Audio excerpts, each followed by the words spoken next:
chico, irremediablemente montevideano. Mi padre, mi viejo, era, laburaba en una granja en Lascano, allá al norte de Rocha. Sí. Yo iba una vez al año a visitarlo y te confieso que mi pasión secreta era colarme de noche en las ruedas de los peones cuando volvían de laburar y se compartían unos mates y contaban esas historias que a mí me producían un sentimiento bien raro, una mezcla extraña de fascinación y miedo. Yo creo que en buena medida, más allá de los argumentos profesionales que te pueda dar y de, los ideales que de alguna manera perseguimos con esta tarea, yo creo que en realidad el resto de mi vida me la pasé persiguiendo ese sentimiento fascinante porque sabía que algo importante encerraba. Bien. ¿Alguna vez el maestro José María Valdía, quien vos conocerás seguramente? Por supuesto que sí. El maestro Valdía nos contaba acá que todas estas anécdotas o cuentos que vos escuchaste de chico en las ruedas de mate, cuando la peonada ya había terminado todo su trabajo, habían bañado los caballos, ellos no se habían bañado, un remojón en los camambús y nada más, y siempre salían estas historias que aprovechaban para entretenerse y cuando aparecía un pibe chico seguramente para asustarlo. Absolutamente, yo era la víctima preferida. Porque además eran los paisanos son tipo que uno los toma por sonsos y pierde plata. Claro que sí, más vale que sí. Pierde plata. Bueno, ¿y cuál fue la primera que tu memoria permite contar en esta tarde aquí en Ping Pong en Radio Universal? Bueno, mira, yo creo que entre las historias que más me enseñaron, digamos, de las primeras, aquellas pretéritas que hace como 20 años atrás empezamos a recorrer,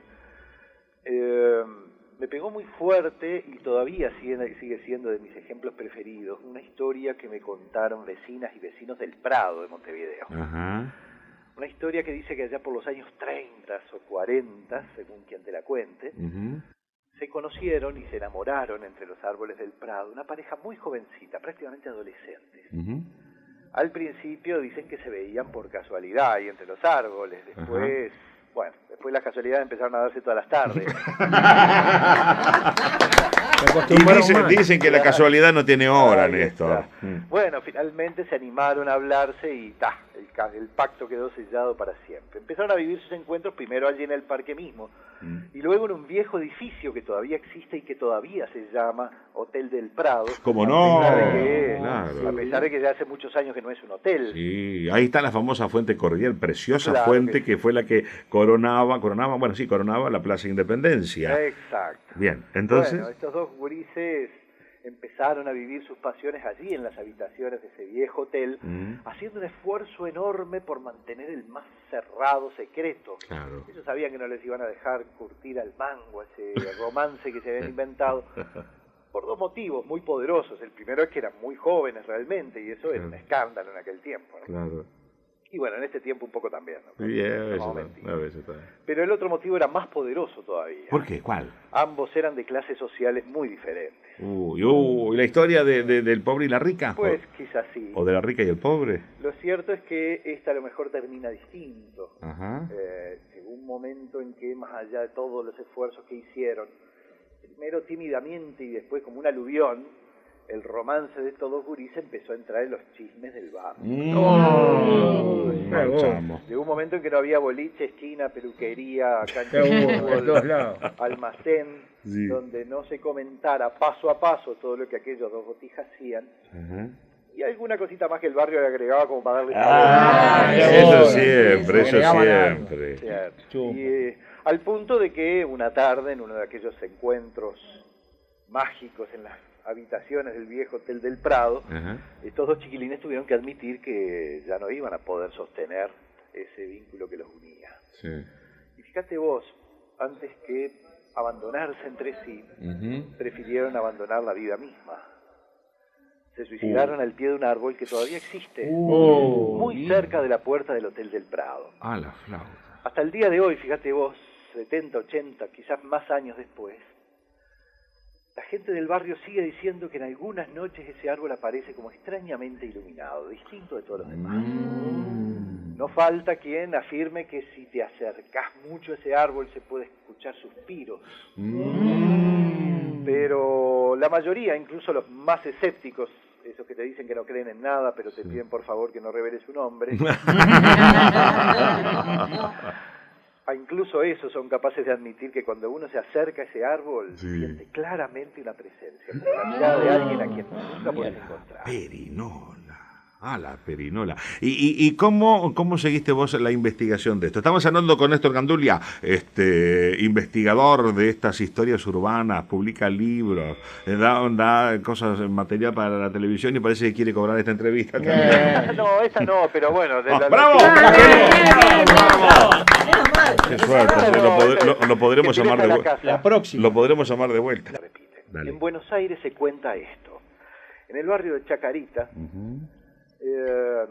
un muchacho sale a pasear en el auto un viernes de noche, a ver si pinta algo, qué sé yo, y se encuentra con una joven muy atractiva que, para su sorpresa, ni bien le hace una seña, bueno, accede a subirse al auto y salir con él. Bien. Luego pasa todo esto que vos contabas recién. ¿Sí? Se van a un baile, le pasan fenómenos, ella deja un chal o un pañuelo o alguna cosa por ese estilo, en la que yo escuché era un guante, y bueno, para el tipo es la excusa perfecta para volver a la casa donde la llevó y devolverle y volver a encontrarse con ella. Y se encuentra con esa enorme sorpresa de que su madre le avisa que en realidad bailó con alguien que murió hace 3 años atrás. La historia se completa en general con la madre que abre el cajón donde están todas las pertenencias antiguas de su hija y efectivamente falta un guante. Mi Dios.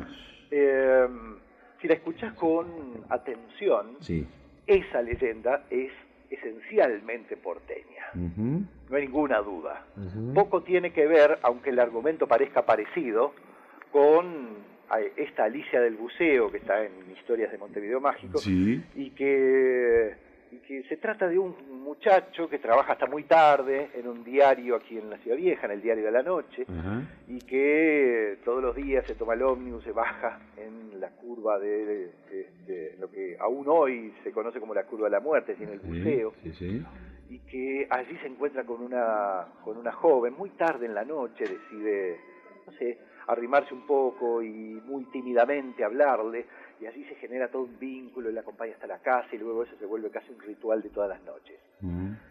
El desenlace es muy similar, pero si lo pensás un poco, esos personajes son en realidad del buceo, no pueden ser de otro lado. Tienen todo ese romanticismo y esa ternura y esa cosa que el conquistador porteño que sale en su coche a levantar minas. Sí, es para ahora y chao. ¿Cómo? Ahí está. Y nada más. Yo creo que el arte de comprender y de trabajar en torno a las historias mágicas de tradición oral tiene que ver con el dificilísimo arte de escuchar, que yo creo que es el más difícil de todos, incluso en este siglo XXI, de promocionadas revoluciones de la comunicación que tienen más que ver con máquinas que con gente, ¿no?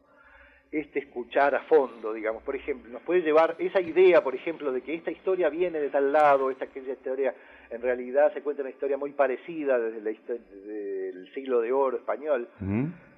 Nos ha llevado muchos errores, por ejemplo, creer que los lobisones vienen de Europa. No, eso es más de aquí que de otra parte. Claro, eso es medio disparatado. En realidad había historias de lobisones, aunque no se llamaran así, desde mucho antes de que llegaran los conquistadores españoles. Sí, señor. Pero seguimos, en realidad, como nuestras subjetividades siguen siendo territorio colonial, en buena medida seguimos pensando que todas las cosas buenas realmente vienen de Europa, que nosotros no podemos andar inventando nada. Aquí se contaban historias de lobisones desde muchísimo antes, ya tenemos evidencia suficiente. Eso llevó incluso a que haya mucha gente, sobre todo las que vivimos en las ciudades, que nos creemos que los lobisones son hombres lobo, como es más, te digo, Néstor, disculpa que interrumpa, pero es una de las cosas que más me gusta hacer, y más cuando encuentro un interlocutor tan inteligente y tan preparado. Gracias. Al contrario, podría decir lo mismo del animador, pero no lo dijo. No lo dijo.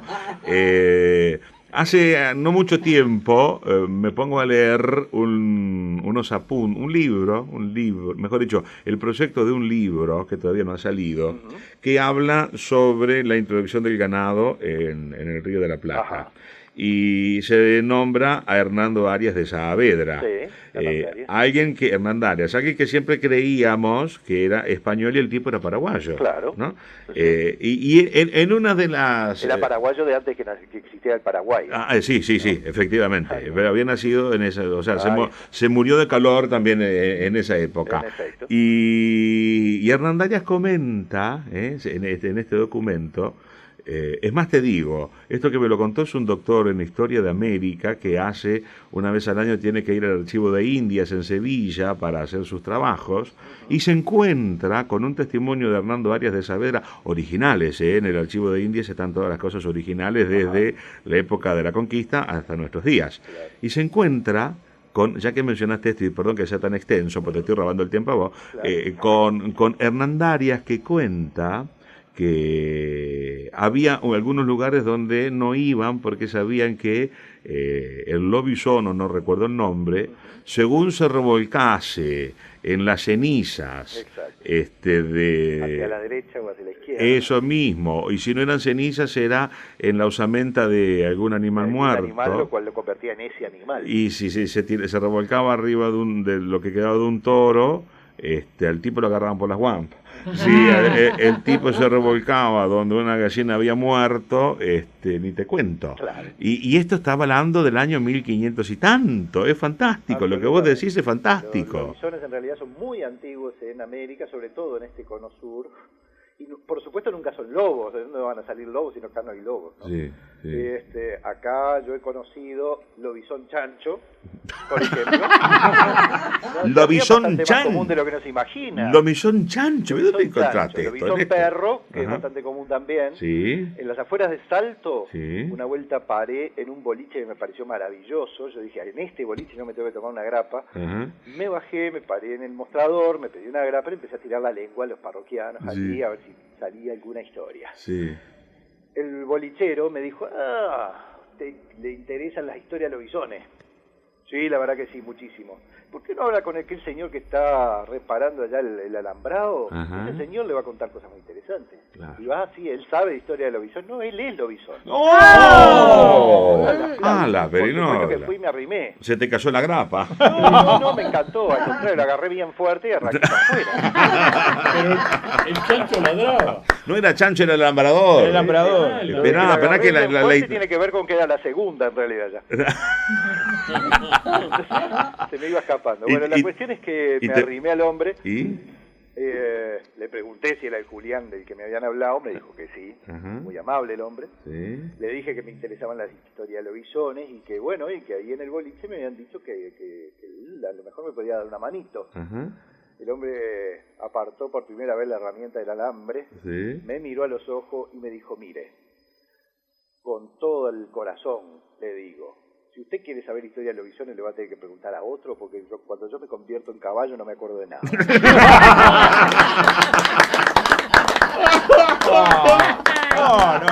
No.